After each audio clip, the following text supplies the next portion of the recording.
There's a difference between people who talk about responsibility and people who actually carry it.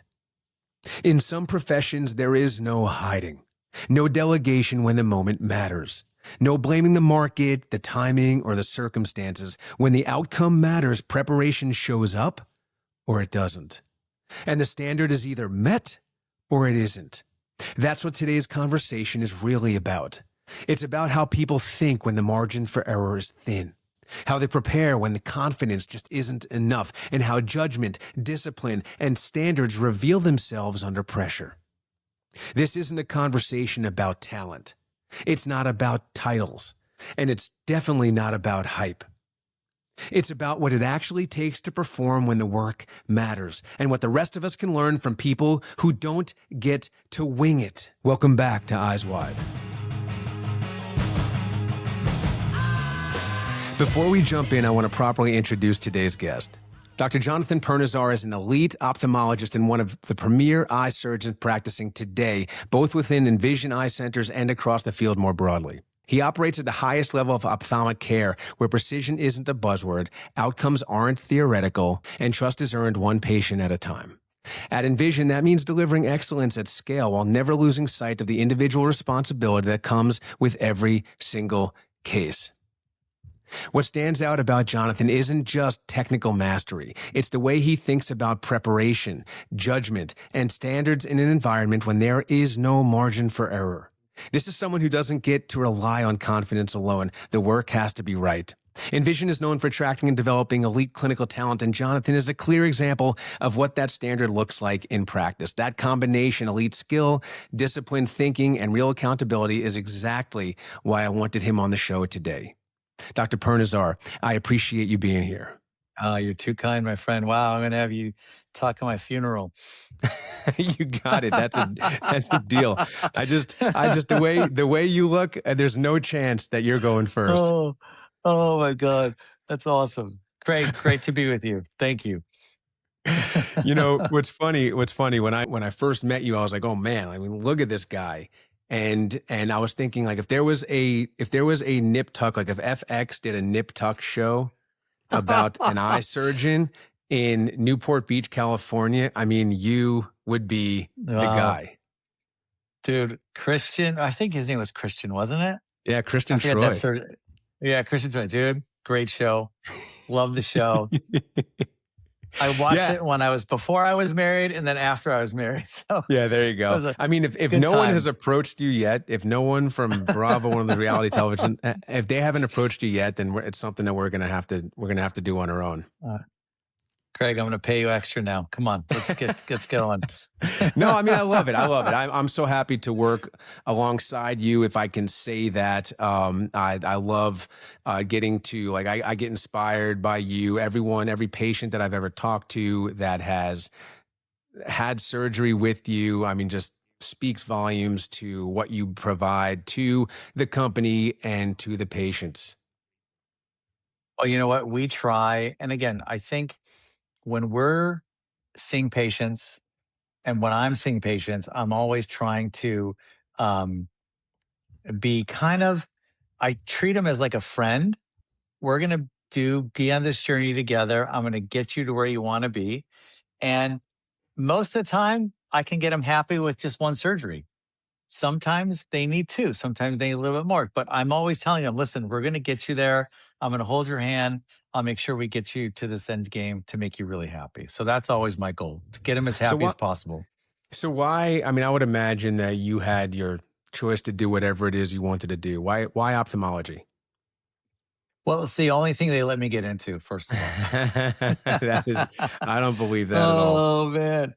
You know what? I've always loved, back when I applied for residency in the 90s, this is when I started, there was, LASIK wasn't even approved yet.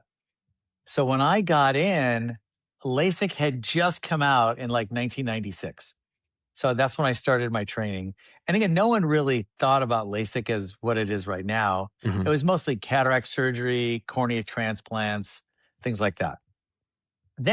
But I love the idea of you can examine a patient and not have to order a lot of tests.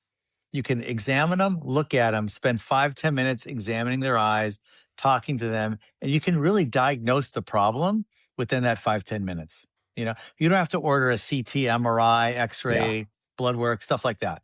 You can examine them, get the diagnosis, and what we do, as you know, we can usually either do surgery or medicine to get them better, you know, or Yeah. glasses or contacts, depending, you know? And I think that resonates quite a bit. I had Dr. Raouf on here, and she said something along those lines. She wanted to be able to fix people, and that was something that was really important to her. And I mean, I've been in a few different fields, and in a lot of specialties, you don't quite get that same level of fix. You save in a lot of specialties, and you can preserve and prolong, and you can rescue. You guys get to actually fix, and you actually get people to become a better version of themselves, which is rare as far as medical specialties go. Yeah. It's something that I thought about. Again, I thought about this later on after I got in, but when you're going through your medical school, you either go through the pathway of saving lives or you go through the path of dealing with morbidity. Like, how do you improve a life? You know what I'm saying? So I really enjoyed cardiology, being in the ICU, but I remember thinking to myself, God, do I really want to do that? Or do I want to do something where I could, I'm not dealing with death and mortality, I'm dealing with morbidity, helping people out. Yeah, no, I like that. Now, were there early mentors along the way that just helped you to learn how to elevate your game? It's funny. When I was a kid, I wore contacts and glasses. I was like a myope. I was nearsighted. And I remember my ophthalmologist, I would go see him. He was like, my dad was a doctor. He was an obstetrician. And, I grew up in the Chicagoland area. And he had a lot of friends. And so I would go see his friend who was my eye doctor. And he was so friendly and cool and nice. And I just always liked him. I knew nothing about ophthalmology, knew nothing about what he did. He always come up to me, look at me, my eyes with his little scope. And I thought that was kind of cool. And then as I went through medical school and went through everything I do, I just kind of said, you know what?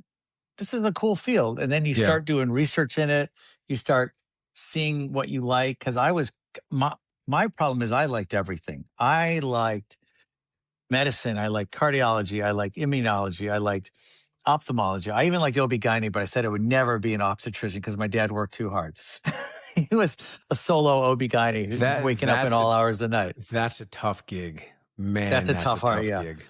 So I knew I could never do that because worked much harder than I did. But having said that, I love what I do, and Mhm. I tell patients I can help you, and I love doing your surgery. I enjoy doing what I do because it's fun to do. Yeah, I think it's one of those beautiful things when someone's capability matches passion. I mean, that's always beautiful to watch. I mean, that's like Yeah. those harmonic motions or those harmonic movements and the beauty in life when things just work out. And it's obvious that so your dad was a doctor as well, so you kind of knew early on that this isn't just a job you're going to do. Like you have a legit responsibility in making sure that the people that you're going to be practicing medicine on it, that you are going to take a real approach with them that's going to be different. Can't just clock in and clock out. Oh yeah, absolutely. And there's always responsibility you have, whether you're it's not just patients, it's life. You come home, you got to make sure your family's good, make sure your patients are good, make sure your partners are happy. There's always something you're dealing with. But I love this field of ophthalmic surgery, Was there a, truly. was there a moment in time after your fellowship residency, and you just had one of those days, and you were like, "Huh, maybe this wasn't the right choice." No, I never thought that. I don't think I ever thought that. I just always was like, work hard, grind through. And, you're always going to have ups and downs in life. We all go through it. But, Hmm. there's always, your good days outnumber your bad days. That's always, I've been lucky with that. I will So, say one yeah. thing. I'll say one more thing. So I remember a quote from my dad. He would say, um, there's three goods in life. Okay, you have a good family, you have a good education, and you have good luck. If you have all three of those things, you're in good place. Sounds like a sounds like a smart man because that's Yeah, like getting yeah. back to the fundamentals of what matters in life, and I love that. Sounds like you got a lot of your dedication to the field and guidance from your dad. Oh yeah, oh yeah, absolutely. Where is he? Is he still around? He passed away. He passed away a while ago, but we Okay. were very close, and he was very much of a he was very he was the opposite of me. I mean, I studied a lot, but he loved books and he loved reading and he loved literature and history and like like like art, and he was always buying books. Like Yeah. I'm the opposite of that. So I mean our whole house was his library. So but he Something to was a say. great, yeah, he loved reading. He loves Now, it. what did he So I think? have to give him credit. I mean, it's we don't do it enough. We don't do it enough anymore. Yeah. It is a lost art. I mean, just walking Oh into a yeah. Barnes and Noble the other day. I mean, right by the Oh office, yeah. we've got that beautiful Barnes and Noble, and I just walk in there and I'm like, huh. I'm like, this used to be a real thing where you went to and you hung out and you enjoyed books, and I'm so Oh happy that it's yeah. still open. Yeah, I know. In fact, I was just there a couple days ago, maybe a couple weeks ago, and I'm walking through and I'm just like, God, I love the smell of a fresh book. Oh How do yeah. they do that? It's so good. I know that whatever that binding and ink, it's so good. Yeah. I agree. I agree. So, what did your dad think of when you told him that you're going to move out to Newport Beach, Laguna Beach? It was funny. So I'm from Chicago, so I went to college there. I went to med school there, and then I did my training in St. Louis at WashU in St. Louis, and then I was supposed to come back to Chicago for a job, but then I ended up getting this fellowship with this great mentor who was chairman at UC Irvine, whose name is Peter McDonald. Long story short, when I did my fellowship with him, I was going to go back to Chicago, and then we worked together for a year. And he's like, "Hey, do you want to stay here and be on faculty?" I'm like, "Oh, well, can I?" I kind of told this guy I was going to join him. I was like, "Oh, don't worry about it. I'll talk to him. I'll get you out of that." So, so it all worked out. I stayed in California, stayed on as a assistant professor at UC Irvine for like 5 years. And then I joined Envision back, God, it's been 20 years now. Now, 20 long years. time. 20 years. Yeah. Yeah. Wow. Did you get a watch for that? No, you got to talk, Craig, talk to him for me. We gotta figure out. Yeah, we gotta celebrate that. 20 years with Envision. I love that. Yeah. Actually, this May will be 20 years. Yeah. Okay. May of 2026. Yeah. Congratulations. Thank Like you. No. you have one of those last names, like everyone, like Dr. Pirnazar. And Pirnazar is one of those names. Like I would imagine somewhere along your family lineage, there was a soccer jersey, a European soccer jersey that said Pirnazar on the back of it. I mean, it's just one of those Oh my God. Oh. one. It's funny. It's funny because I'm Persian. So uh, Pirnazar, Pir. So Pir in Farsi means old. Okay. Okay. And Nazar actually means uh, vision, wisdom. So Pir Nazar technically means I'm a wise old man. There you Yeah. go. There you go. Maybe one Yeah. day, you will become a wise old man. I don't believe it. You're There you you're a go. wise young man your entire life. I'm pretty sure. Oh So when man. No, did I you love that. I tell patients, yes. like? Look, I don't need to tell you that you're one of the best in the business. You know this, and my question to you is this something that you always felt like you were a talented surgeon, or were you just doing what you thought was right and you're just doing something within your capability, or did other people start to tell you, like, wow, you're doing this better than the average person, or is this outcomes based? How did you start to get a feel for the fact that you're an elite surgeon? So I mean, even to this day, I don't. I don't think I'm elite. I think I work hard. I always, I'm focused. I'm very much of a uh listen, even if it's a difficult case, because you get those, it's like my mentality is I will get through this.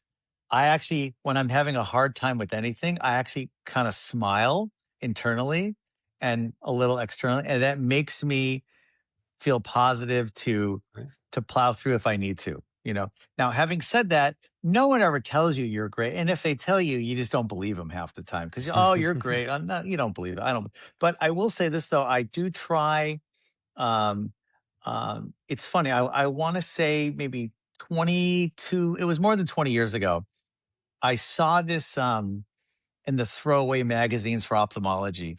There was this technique that the surgeon from Japan had invented, this instrument for cataract surgery. And it's called the, and I don't have any money in this company or anything, but his name is Akahoshi. And it's a chopper we use for cataract surgery. Long story short, I saw there was a video as a DVD back then in the magazine, and it was a video of him using this special chopper for cataract surgery. I was so blown away by this instrument. I bought it right away, and I still use it to this day. And not many people use it because it's very sharp, so you want to be careful with it. But I've Hmm. used it so much, I'm used to it.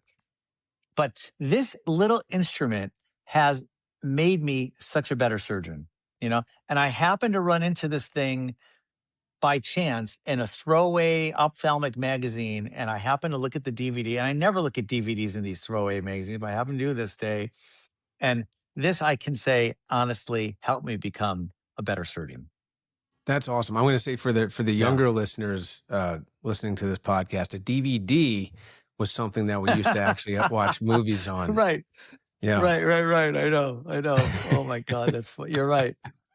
I was So, listening to someone real quick. They were saying how if you are our age, let's say, you you went to Blockbuster, uh-huh. you returned a VHS to Blockbuster, Heck you yeah. had a phone, you had a tape machine for your answering machine. It was a Oh whole list yeah. of 10 things that we used to have. You know, Oh God. I think the kids today they miss out on a ritual. I mean, the ritual like date night, like going to pick out a blockbuster movie Yeah. was Oh really yeah. cool. It was a whole thing, and that was part of the Oh date. You yeah. kind of just went, walked W- in together. You Walk through the aisle. Yeah, exactly. yeah.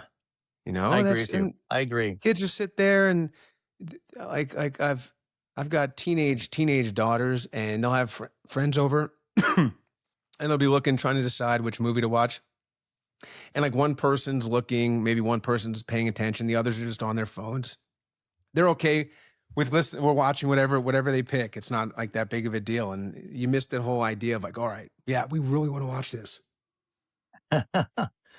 No, those were fun times. Great times back, actually. And then I was driving around. I had to drive up to LA today, and I've gotten so tired of whatever podcast I was listening to or an Audibles. I'm like, I'm just going to listen to some music. But I figured I'd put on some '90s tunes, and a couple of the songs that came on, I remember that like I knew every word to the song. I started realizing like I don't learn a lot of words to today's songs because I'm just not listening to the No. songs over and over the way I used to. And then I remembered what my buddies and I would do is with the tapes, right? You'd listen to a song and then you'd flip the damn tape over and listen to whatever song was starting on the back side of the tape. And then you'd flip it Right, back to hear right, the first song that you wanted again.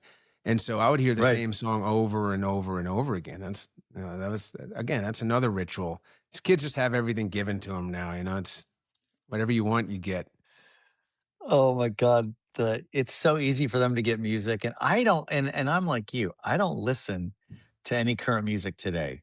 Nothing I listen to is all, I mean, I listen to some maybe early 2000s, but it's all 80s and 90s for me. Yeah, All it's good all my stuff. CD collection, yeah. All my CD collection is still Yeah, 80s and 90s. that makes sense. Yeah. What do you do? What do you do before cases to get you in the zone? Nothing.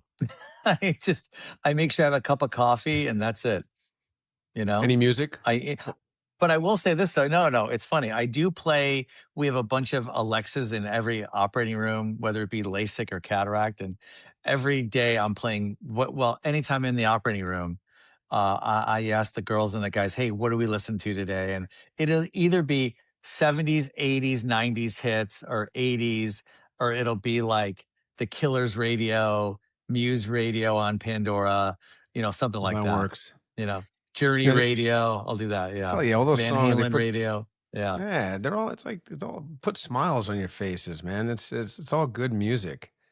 Um, Actually, I'll tell you a funny story about yeah. music. And this is a true story. So I want to say 10, 15 years ago, I was doing cataract surgery on a priest.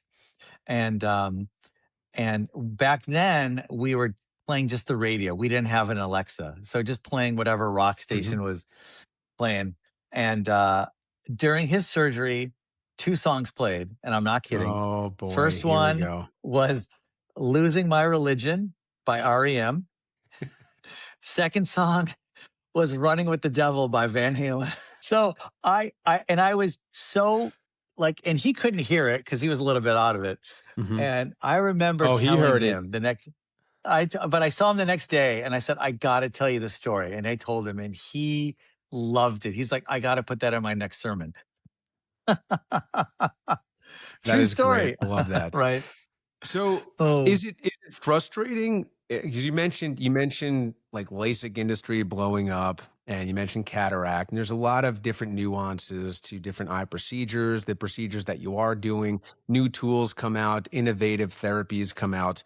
You know, if you're busy doing thing A, B, and C, how do you keep up with when new things come out, and how do you ensure that you're staying at the forefront of the field? I think a lot of it is we're fortunate with Envision that we have a lot of excellent partners that we all keep each other informed of what's going on. But I think a lot of the forefront is within our own group, we understand each other, we can bounce ideas off each other. And secondarily, we have our meetings, our national meetings, where we'll kind of talk to each other as well. I'll talk to the guys outside Envision and figure out, hey, what are you doing? What are you doing differently? What's working for you? What do you like? What you don't like? So I would say that's how I get the base of my knowledge. All right. And with regard to when you see patients that I would imagine a lot of patients see you for a second opinion, maybe even a third opinion. How do you handle Mhm. situations like that? Like if you don't believe that the first person that they saw, they got great guidance from, or they got great suggestions from, how do you handle situations like that? Well, I'll be honest with you. I never blame the other surgeon ever. I'll say, like, listen, most of the time I will tell the patient, and again, this is mostly the case. I'll say, your surgeon did a really good job. I see the lens, it's nice and centered, or whatever, the LASIK was done well. You're just not happy with the outcome. X, Y, and Z, we can try to do to fix this you know? And most of the time I realize some of the surgeons out there, and again, this may have happened to me too, but sometimes we don't communicate well. And sometimes we're afraid to tell the patient something is wrong. But I think if you're honest and say, hey, listen, this is something we can fix, it might take me a couple extra steps to do it with another surgery or two. If the patient's more informed, they're going to be more comfortable with you, especially if they need some type of fine tuning or more than fine tuning. But if there's an egregious mistake, Hmm. I will tell the patient, hey, listen, um, again, I try not to throw anybody under the bus. I'll be like, Yeah. listen, I'm going to help you out. I'm going to do the best I can to help you. It might take more. You might need some other additional help, but I never ever throw. I just don't like that because a I'm sure I've made a mistake, and I'm sure patients have seen other doctors have seen my patients, and I just want to make sure that, hey, listen, I tried my best. Something may have gone wrong, but Hmm. we all want to be out there for one another, What about surgeon having to wise. fix? No, that makes a ton of sense, and it's a tight group. I loved getting an opportunity to go to one of the national events that was in Los Angeles earlier in 2025, and yeah, you guys and girls seem like a very tight knit group, and so there should be a lot of support. What about have you had to fix some of the work of other surgeons in the past? Oh yeah. Oh yeah. Absolutely. What's that You know, like? And how does that conversation go? I think when the patient is coming to see me for like a second or third opinion after a surgery that they're not happy with, then they're looking to try to get fixed, you know? So when I'm with that patient, I'm not blaming anybody. I'm like, listen, this is what I can do to fix you. This is what we can do to help you, because that's what you want. Let's say if they're unhappy with the surgical outcome, they're there for help. And that's my goal, is to not put anybody down surgeon wise, but to be, listen, this is what I see today, this is what I can do to fix you. Possibly, maybe I can't fix you, hopefully I can, but Yeah. most of the time we can try to do something to make it better. In cardiology, surgeries that can some surgeries can go bad, and they can go bad pretty quickly. And I always not enjoyed, but I would say you get a real feel for a surgeon's ability to handle things under pressure. When Yeah. things start to go unplanned or things happen that weren't part of the original intention of a surgery, and you start to see someone's demeanor, how they handle it when variables change. Are there any similarities to that with eye surgery? Yeah, you know what it is, and again, I really, I never really thought experience mattered. When you do enough of this, let's say my first, 5 years of doing this, you think you've seen everything, even after 5 years. But honestly, no, because even after 10 years, I remember thinking, my God, I've never seen that. I'm in the middle of surgery, and I'm like, oh my God, how do I handle this? And you go back to your, okay, you know what to do. Just kind of step back, take your time, you know, and because experience matters. I really believe that. And this is where, you know, you have a surgeon who's done maybe, 5,000 versus 50,000. Experience matters, and knowing how to handle, any possible complication, you know, like I'll have a case where it's a normal surgery, and for whatever reason, there's a hiccup. The patient may have moved, or the patient did something. Hmm. Now I'm responsible. There's a complication now. I need to fix that complication to make sure that patient has a perfect outcome. The surgery might be another 20 minutes longer or X longer, but I'm going to spend the time to make sure that that little hiccup, no matter what it was, is going to be, I got to make sure that patient ends up as happy as can be. But that's something it doesn't happen often, but when it does, I got to step up and fix it, you know? Yeah, it's so you mentioned experience. I would so experience cuts both ways with regard to not only do have you seen things again and again and again. I talk a lot about preparation and repetition and doing things again and again and again, so that you become a master at something.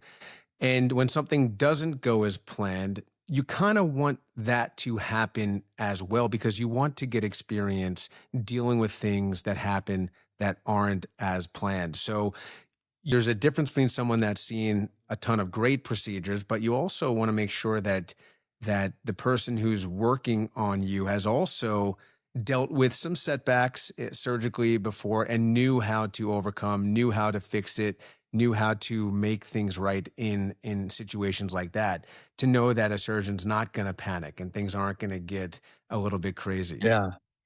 Oh, yeah. I'll tell you a funny story. I remember in residency, there were five of us in our program.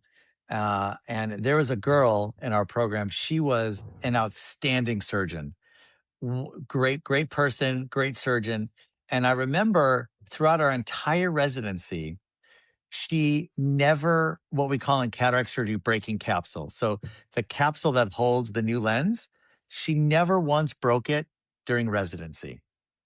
And I remember telling her, wow, that's amazing. Like, and I never thought, like, I broke capsule a bunch of times. You're just learning. And I thought a good surgeon, but she never broke capsule. Well, here's the funny thing. So, I want to say maybe the first 6 months when she's in private practice, she breaks capsule. I happen to be around because I was spending an extra year at doing my being a chief resident. So she calls me and goes, what do I do? I don't know how to fix this problem because it never happened to me. And I That's remember exactly like, right. oh my God, she was so good. but she never knew how to fix the problem. And here she is in private practice having to deal with it, you know? So it's one of those things where the more you see, the more you can handle. It's actually that's literally the what I was just talking about, the example I was just giving, because you want to kind of get these things out of the way early so that you become adroit and astute at handling the situations, and you know that can be applied to so many different things in life. Everyone talks about failing fast and making sure that you're learning along the process of getting from point A to point B. And I talk a lot, whether it's sales reps, my kids, talking to them about the idea that you learn so much more from the losses, from the failures. It's we all want to win, and we all hate to lose, or some of us hate to lose more than others. But the idea is that when you do lose, use it as a learning opportunity. When you do break the capsule, what happened next? And if you don't Right. have familiarity and experience with what happens next after you break the capsule, after you crash and burn, then you're going Right. to be left there in a moment when the stakes are going to be at the highest, and you don't know how to handle those situations. That is where it's going to affect you more than just having it happen to you early on and figuring it out. Oh yeah, I know. And again, experience helps. It really does. I mean, but you have to get it. But once you get it and you keep on learning, it's a process. But I feel like I've seen everything now. But I'm sure I'll be surprised one day. I'm like, oh man, that's a new one. Well, I mean, there's always new innovations. With any new innovation that comes, there's different complications that can arise. The more we build these tools and devices and mechanisms that are more and more complicated, things can go awry. And that's why we talk about the company that we work for, NVISION, having the opportunity to get our hands on a lot of these new therapies, new procedures, new devices early on when the learning curve is steep. I mean, that sets everyone up in the organization for success. And the most important thing is that it sets the patients up for the best opportunity for success when having these procedures performed. Oh yeah, oh yeah. And it honestly is. I think when it comes to, let's say, LASIK, we have, um, I feel, still the best equipment out there. We've tried all the different nomograms, whether it be Contura, wayfront optimized, et cetera. We know what's going to work for one patient, what's going to not work for another. When it comes to cataracts, I know all the different lenses. I like different combination of lenses. Sometimes I'll use one lens in one eye and one lens in another. And I love that for me, for my patients, because I can give the patient the best outcome with the least amount of side effects. That's what it comes down to. You can give a patient a great outcome, but if they have side effects they don't like, they're going to be unhappy. So you're trying to find that balance of best outcome, least amount of side effects with anything you do. So I always keep that in the back of my mind. What would I do for myself? What would I do for my mom? I did my mom's cataract surgery, I want to say 16 years ago, and I put bilateral multifocal lenses in her eyes. And she's happy. She still talks to me. She's good. Now, here's the scary part. I did my mother in law 4 years ago, and thank God did well. And she still talks to me Yeah, that too. one, So, that's good. That's good. So oh what have man, been I some of the know, I know. biggest changes? What have been some of the biggest advancements? Let's talk cataract lenses. What have been some of the Yeah. biggest advancements you've seen since you did your mother to your mother-in-law and then today? So I would say, so back in 2009, when I did my mom, that was the earlier versions of the multifocal lenses. Okay. And the first multifocal lens really came out in 2005, let's say. I didn't really start putting them in until 2006. I kind of waited. And when the next generation came out in 2008, I felt good about it. I put a bunch in, liked them, did it for my mom. My mom is very happy with it. Now, 2026, our lenses are better. And the reason they're better is not that they're that much better from 15, 16 years ago. But the better lenses now have less side effect of glare and halo at night. And that's, I think, the big difference. You have great lenses now that do distance, intermediate, and up close. But now these lenses have less glare and halo at night. That's what these companies are figuring out. And that's what I give them credit for, giving us better tools to give patients what they want, from a standpoint of quality of vision, great distance in near and intermediate, and the least amount of side effects. So that, I think, is a big thing. So my mother-in-law got kind of what I'm doing today with the combination of the lenses that I put. Okay. I put a extended depth of focus in one eye and a multifocal in the other eye. So I love that. And again, laser cataract surgery, laser assisted cataract surgery, wonderful development. Again, I didn't think it was a big deal back when it first came out in 2011. But I'll be honest with you, I love using it now. In my mind, it was like, Mm-hmm. I can do it by hand. I don't need a laser to do it for me. But I realize now that laser, especially the newer companies now that we're using for laser assisted cataract surgery, does such a great job. I mean, it creates the incisions. It makes my job easier, which helps me help the patient. Yeah, one of the questions I have with that's a great segue is, could the skills of the surgeons from 20 years ago, would they have been able to utilize today's modern tools and modern lenses? The skill set of surgeons 20 years ago, you're saying? Could they use what we have Yeah, today? like Is that what you're asking? have the skills had to improve to keep up with these more modern tools? Actually, no. Okay, I'm gonna say this because I think what I'm saying is correct, but I think with the advent of so much technology, I think the younger surgeons don't have the skill set that I had and people of my age had, because the laser does make it a little bit easier to do. Laser assisted cataract surgery does make it a little bit easier. So if you're doing laser on everyone and you don't know how to do it by hand, and Mm-hmm. let's say whatever, a patient doesn't want laser, or the patient, let's say the laser broke down that day, which doesn't happen, but let's say if it does, you need to know how to do it kind of the old way, the old fashioned way. So some of the younger guys, younger girls don't know the skill set that I used to do because they just never needed to do it. You know, that's what I So think. what But is I think so how is that? I think an older, yeah. But I would say an older doc could easily handle what's being given today. But they just need to practice it. That's all. So you're saying that, because I do want to continue on this, because I want to get into this whole, like, we'd be remiss if we didn't talk about AI at all in medicine at some Yeah. point.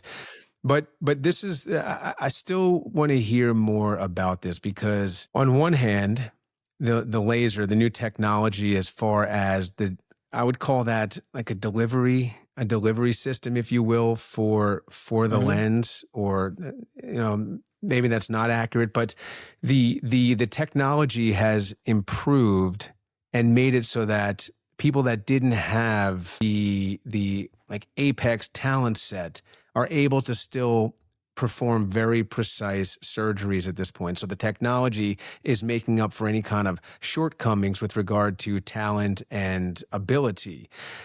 Is that a good thing, or is that a bad thing? Well, I think it could be a bad thing if they don't know how to handle a certain complication. Like, I know some younger doctors out there who, like, if if the capsule breaks and they don't know how to handle it and something happens, I've had some doctors send me their cases where they don't know what to do, and they close the eye and they send me the patient, be like, can you please fix this? And they said the patient just had surgery the day before. It went south. The doctor didn't feel comfortable. Sends me the patient, can you please fix this? I can't fix it. Like, it's literally, they tell the patient, I can't continue with your surgery because I don't know what else to do. So then they call me up. Again, it doesn't happen often, thank God. But when No, it but does happen once every 2 years, you realize that this person didn't have the entire skill set. in the sales business, we call that getting over your skis. Right, right, exactly. Oh, yeah. Oh, yeah. And again, I'm never gonna mention names, but this happened Yeah. like 10, 15 years ago often to one person.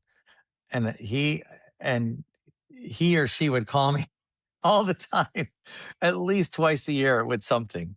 And I'm like, "Yeah, send them over. I can help you."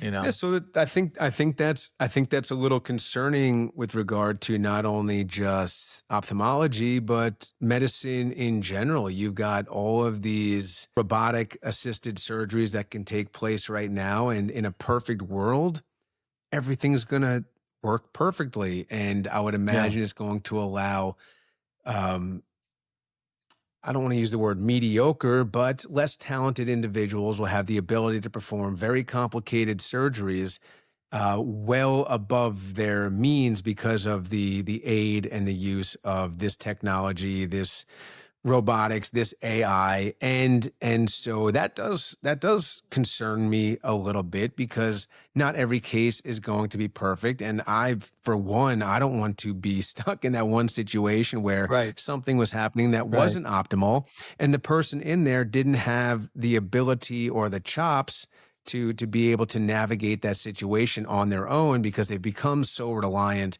on this technology and on the artificial intelligence that adds to whatever it is they're doing. It's funny. At our last meeting, the one in LA that we went to in Mhm. April, I think it was in 2025. There Mhm. were videos of robotic cataract surgery. And part of me thinks, do I don't think we need it because but I think the benefit of a robot doing the surgery, not a robot. Now, currently now, my understanding is you have the surgeon at a offsite place is controlling the robot to do the surgery. So theoretically, the benefit of this type of surgery is if you could place this robotic situation in a third world country and you Mhm. put the patient on a bed, a surgeon in the US or South America or Europe could do that surgery remotely, without having to be there to do it, Now there's obviously cost involved and all that other things of putting that special robot there, but in theory I think that could be a good thing. You could help a lot of patients out in third world countries that don't have access to Mhm. care, you know, by having something placed there and a surgeon offsite could do it, Um, but I think in general, I don't know how these robots or AI could be. I mean, listen, self-driving cars, I don't have a Tesla, but I heard they're great, but Mhm.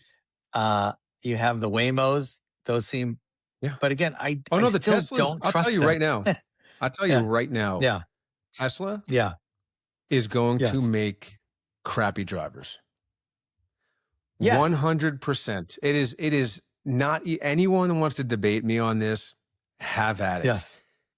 Yes. Teslas are going to make garbage drivers. And when it Yes. goes down, you're Yes. not going to be able to Yes. navigate on your own. And it is really scary. You're not going to be able to park on your own in a crowded, hectic Yes. situation. The minute something happens with the technology and it fails and you have to act quickly, you are screwed.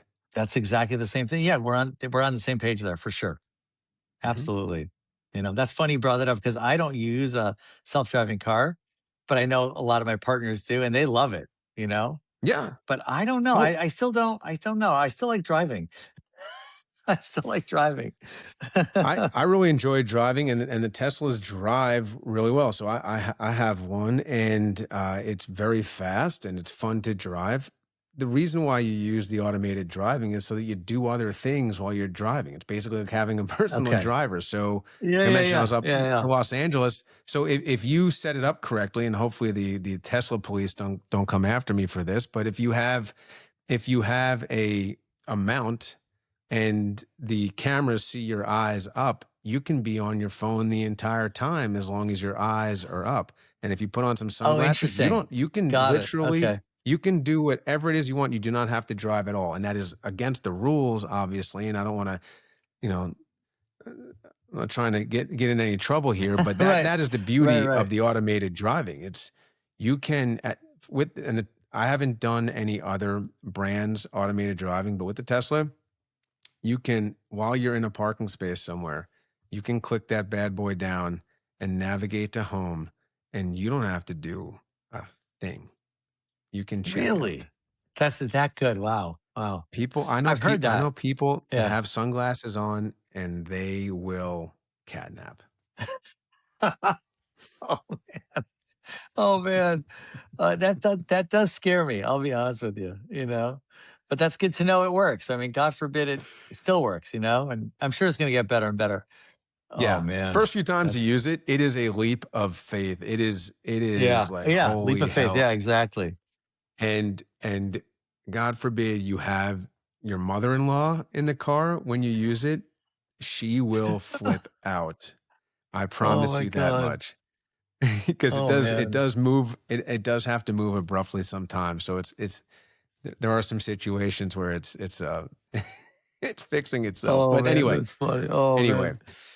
So whether you're whether you're an elite athlete or you are you're one of the best docs in the world, I mean, you have to have had some kind of discipline system to get you where you are today. I am big on discipline. I am big on systems. I am big on making sure that you're doing the hard things in your life to get where it is you want to go. Can you share with me and the audience about some of the kind of non-negotiables that were in your life early on as you were building your practice, you were building your reputation, you were just building out your skills, improving your skills. Can you just take us through that? Like how you just made sure that you're continuing to elevate year after year? It's funny. I don't even I You're gonna laugh, but I don't think of myself as elevating, you know?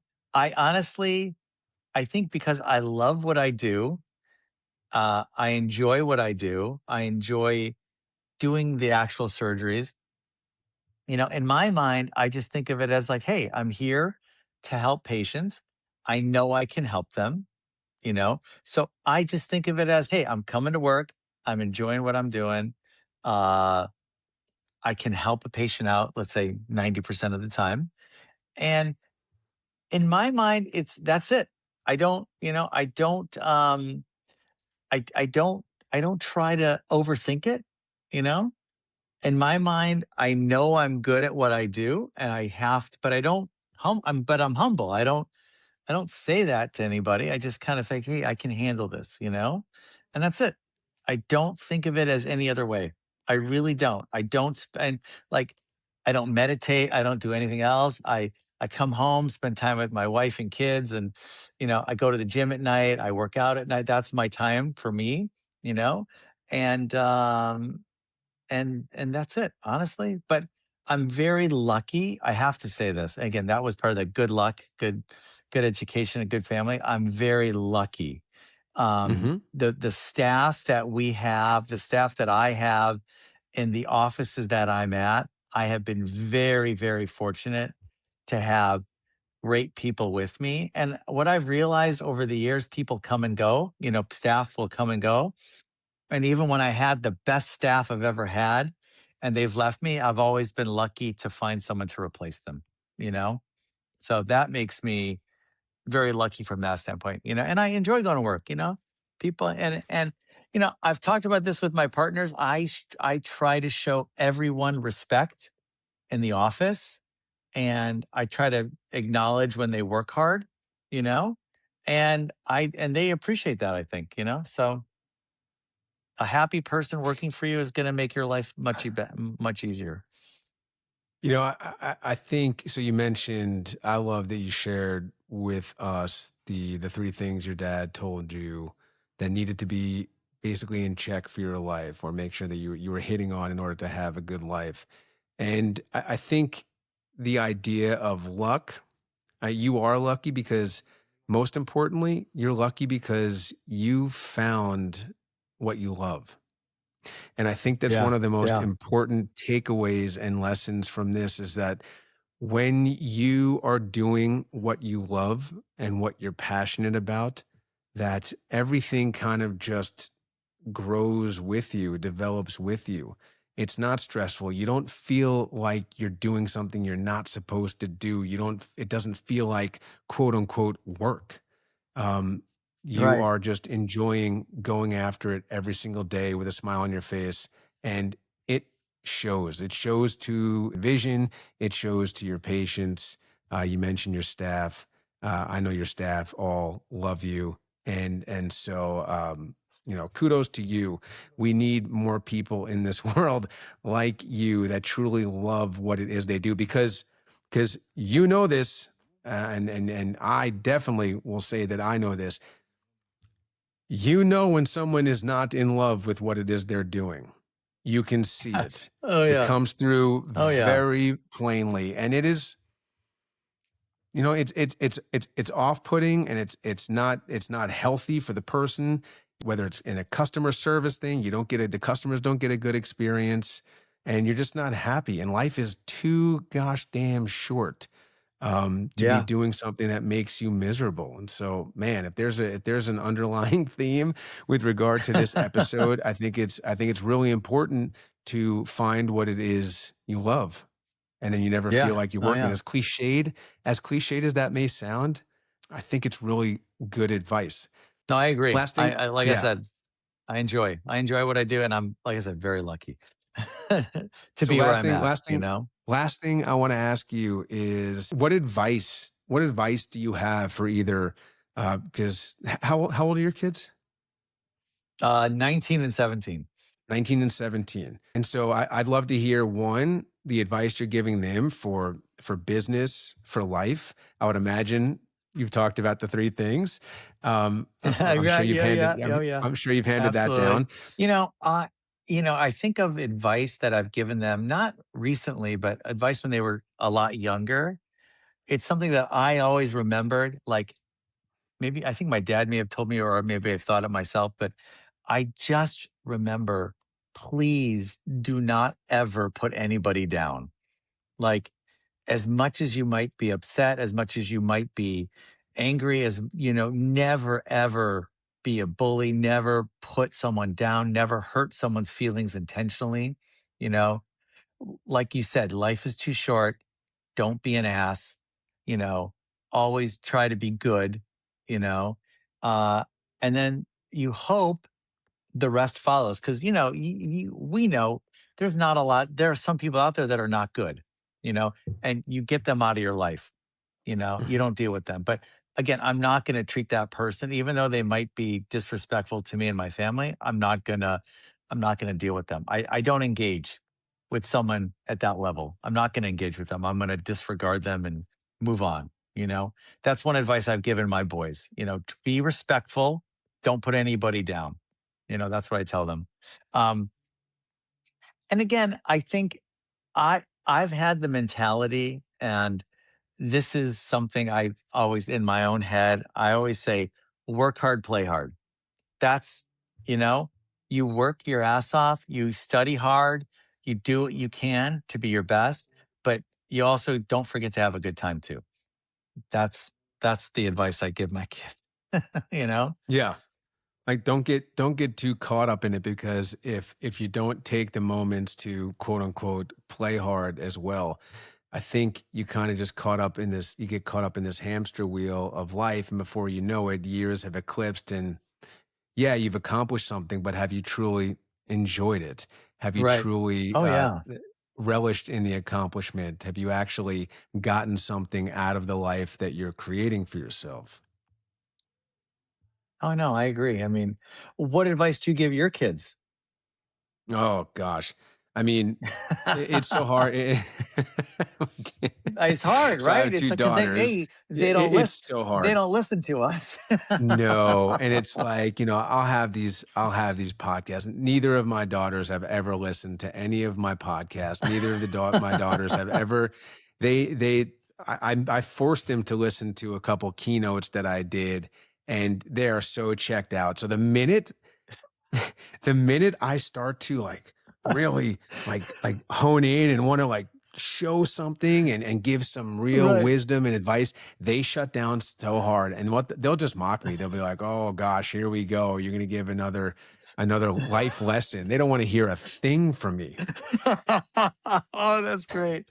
They don't know how good you are at this, man. That's the thing, That's Thank funny. you.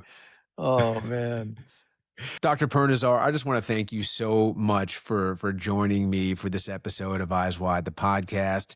Um, I've enjoyed this conversation so much. I'm not going to Me too. pretend you are one of my favorites. You've actually performed LASIK on a few of my friends, so I love hearing the stories. I love that they're seeing amazingly well now. How can other people find you? So we have our offices in Newport Beach. I'm in the Laguna Hills office as well.